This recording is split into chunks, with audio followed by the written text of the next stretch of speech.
ओम सहजात्म स्वरूप परम गुरु शुद्ध चैतन्य स्वामी ने नमः।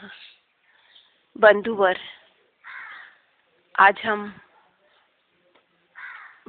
ब्रह्मचारी रविंद्र जी आत्मन द्वारा लिखित अमृत वचन के द्वारा अपने भावों को प्रकट करने का प्रयास करते हैं। आत्मन,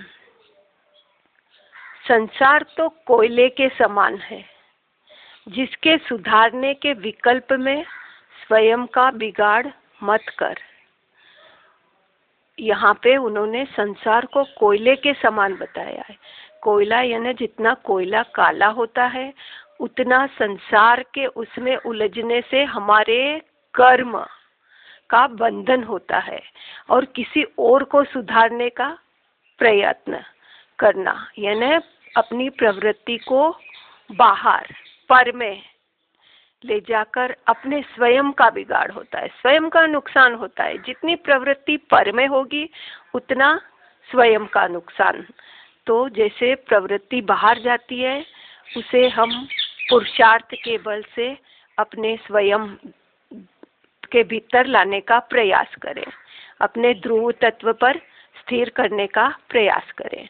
जैसे कोयले को जलाने से श्वेतता यानी उज्ज्वलता प्रकट होती है, वैसे ही संसार संबंधी विकल्पों को तत्व विचार द्वारा, संसार संबंधी विकल्पों को तत्व विचार द्वारा जला देने पर ही परिणामों की उज्ज्वलता संभव है। कोयला जलता है तो राख सफेद दिखती, कोयला काला होता है और राख सफेद दिखती है।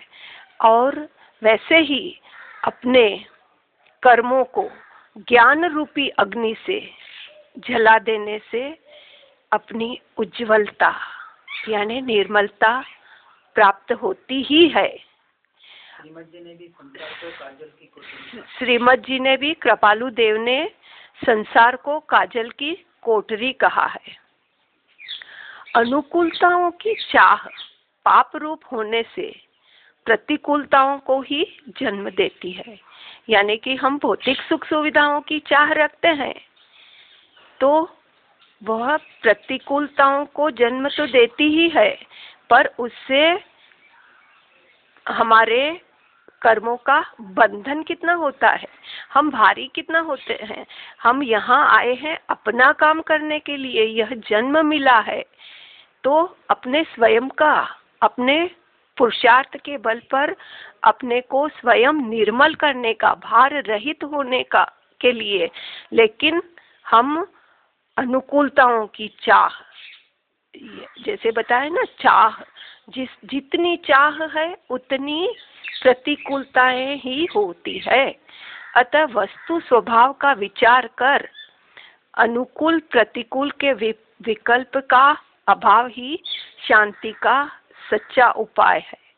यानी वस्तु यानी अपने आत्म तत्व का विचार, हर पल अपने स्वरूप का स्मरण बना रहे तो अनुकूल प्रतिकूल के विकल्प जो आते हैं, पर वैसे देखो तो विकल्प तो मेरा स्वरूप है ही नहीं। ये विकल्प मन वचन काया मेरा स्वरूप नहीं है, तो विकल्प का अभाव होता है। और शांति, जो शांति मेरे भीतर है, कहीं बाहर नहीं मिलेगी। शांति अपने स्वयं में शांति स्वरूप ही हूँ, आनंद स्वरूप ही हूँ। मेरे भीतर अनंत आनंद का सागर लहलहा रहा है। बस वहाँ मुझे दृष्टि करनी है। आज तक तो दृष्टि वहाँ गई नहीं, और अब जहाँ से आनंद, जहाँ से शांति का स्रोत बह रहा है, वहाँ दृष्टि करके ध्रुव तत्व पर वहीं स्थिरता बढ़ानी है। अहो, धन्य है ज्ञानमती सीता को, जो राम द्वारा वनवास दिए जाने पर भी यद्यपि चारित्र मोहवश किंचित खेद होता है, तथापि स्वरूप की सावधानी पूर्वक विचारती है।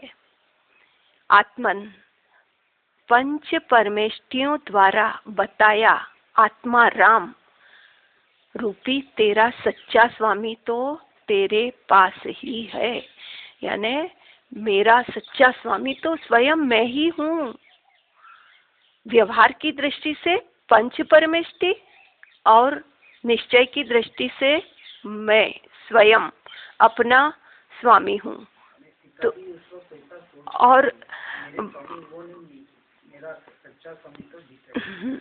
और सीता भी उस समय यही सोच रही है कि ये मेरा सच्चा स्वामी तो मेरे भीतर ही है, बाहर नहीं है।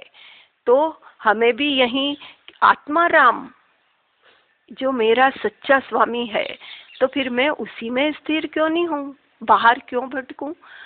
2 लाइन के माध्यम से बताऊंगी।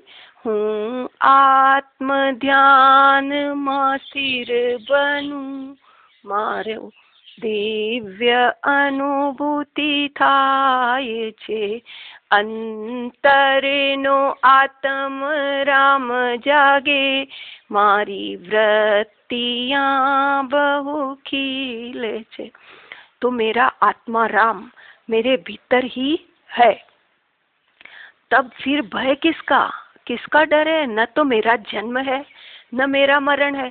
इस बात का दृढ़ता से टंकोत्कीर्ण निर्णय हो जाए कि आत्मा तो अजर अमर अविनाशी है और यह शरीर पुद्गल है, यह मेरा है नहीं। तो फिर मुझे डर किस बात का? मेरी तो मृत्यु है ही नहीं। बाह्य दृष्टि से न कोई वहां शरण था और न यहाँ, परंतु अंतर्दृष्टि से तो आत्मा कभी अशरण है ही नहीं। बाह्य में कौन शरण देगा? कौन किसको शरण देगा? अपनी आत्मा, ये मेरा चैतन्य लोक जो मेरा असली घर है।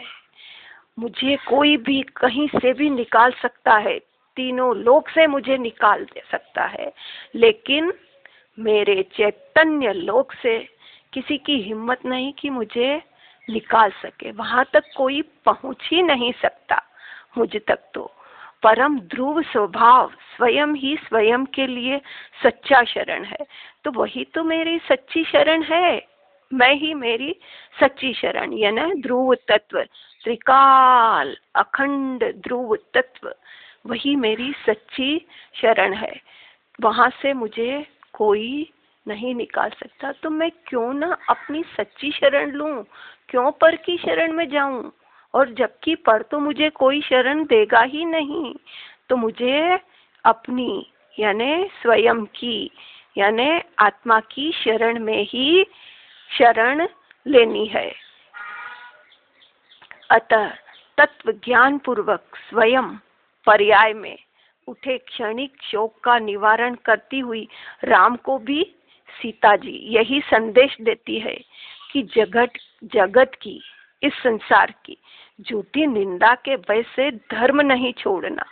देखो, इतना होने के बाद भी सीता ने अपने यानी मेरा स्वामी तो मैं ही हूँ, और राम को भी संदेश दे रही है उस स्थिति में भी। जब वन में भेजा तब वन के अंदर कि उनको यह संदेश देना राम को मेरी तरफ से कि इस संसार की झूठी निंदा के भय से, कि संसार ये दुनिया क्या कहेगी, उसके भय से मुझे छोड़ा यानी जंगल में। पर धर्म को नहीं छोड़ना, अपने आध्यात्म को, अपने धर्म को नहीं छोड़ना। अरे हे आत्मन, संसार तो कोयले के समान है। जैसे कोयला काला ठंडा हो तो कालापन देता है और उष्ण हो तो जलाता है। तो अब हमें क्या करना है? हमें ठंडा कोयला बनना है या उष्ण, जो कि जलकर सफेद हो जाता है? तो हमें तो पुरुषार्थ के बल से अपनी ज्ञान रूपी अग्नि के द्वारा कोयले को यानी कर्म को जलाकर भस्म कर देना है और चैतन्य प्रकाश को प्राप्त करने के लिए, और मैं चैतन्यमय हूँ, प्रकाश, चैतन्य प्रकाश मैं हूँ अपने पुरुषार्थ के प्रबल, इसके लिए ही प्रबल पुरुषार्थ करना है। इन्हीं भावनाओं के साथ ओम अरहम, ओम अरहम।